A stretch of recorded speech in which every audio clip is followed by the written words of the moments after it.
നമസ്കാരം. സത്യപ്രതിജ്ഞ ചെയ്യും മുൻപ് തന്നെ UDF-ൽ പൊട്ടിത്തെറി. മന്ത്രിസഭാ രൂപീകരണവുമായി ബന്ധപ്പെട്ടാണ് പൊട്ടിത്തെറി വന്നത്.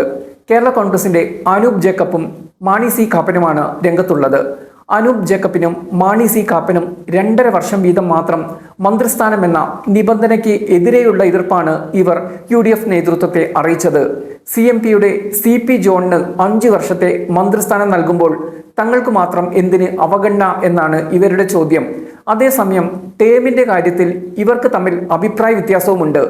അനൂപ് ജേക്കബാണ് ആദ്യ ടേമിൽ മന്ത്രിയാവുന്നത്. 2ാം ടേമിലാണ് മാണി സി കാപ്പന് നറുക്കു വീഴുന്നത്. എന്നാൽ ആദ്യ ടേം തനിക്ക് വേണമെന്നാണ് മാണി സി കാപ്പന്റെ ആവശ്യം. പാലാ നിയമസഭാ മണ്ഡലത്തിന് വലിയൊരു സമ്മാനം നൽകുമെന്ന് തിരഞ്ഞെടുപ്പ് വേളയിൽ കോൺഗ്രസ് ഉറപ്പു നൽകിയിരുന്നു. ഈ ഉറപ്പുകൾ പാലിക്കണം കാപ്പൻ ആവശ്യപ്പെട്ടു. പാലായിൽ നടന്ന കൺവെൻഷനിൽ മാണി സി കാപ്പൻ തിരിച്ചു വരുന്നത് കൊടിവെച്ച വണ്ടിയിലായിരിക്കുമെന്ന് സതീശൻ പ്രസംഗിച്ചിരുന്നു.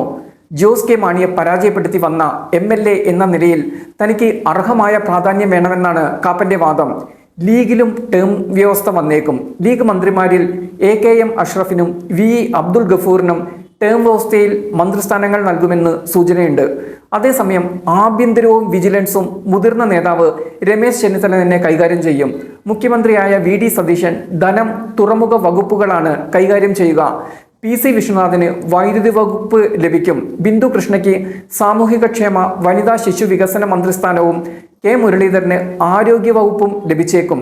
എക്സൈസ് വകുപ്പ് M ലിജുവിനും ഗതാഗത വകുപ്പ് CP ജോണിനും ലഭിക്കുമ്പോൾ റവന്യൂ മന്ത്രിയായി സണ്ണി ജോസഫും ടൂറിസം മന്ത്രിയായി AP അനിൽകുമാറും എത്തിയേക്കും. PK കുഞ്ഞാലിക്കുട്ടി വ്യവസായ IT വകുപ്പുകളും കൈകാര്യം ചെയ്തേക്കും. ഷിബു ബേബി ജോൺ തൊഴിൽ വകുപ്പ് മന്ത്രിയായേക്കും. സ്പീക്കറായി തിരുവഞ്ചൂർ രാധാകൃഷ്ണനെ പരിഗണിക്കുന്നുണ്ട്. ഡെപ്യൂട്ടി സ്പീക്കറായി ഷാനിമാൾ ഉസ്മാനും എത്തിയേക്കും. മന്ത്രിസ്ഥാനവുമായി ബന്ധപ്പെട്ട ചർച്ചകൾ UDF-ൽ ഇപ്പോഴും തുടരുകയാണ്.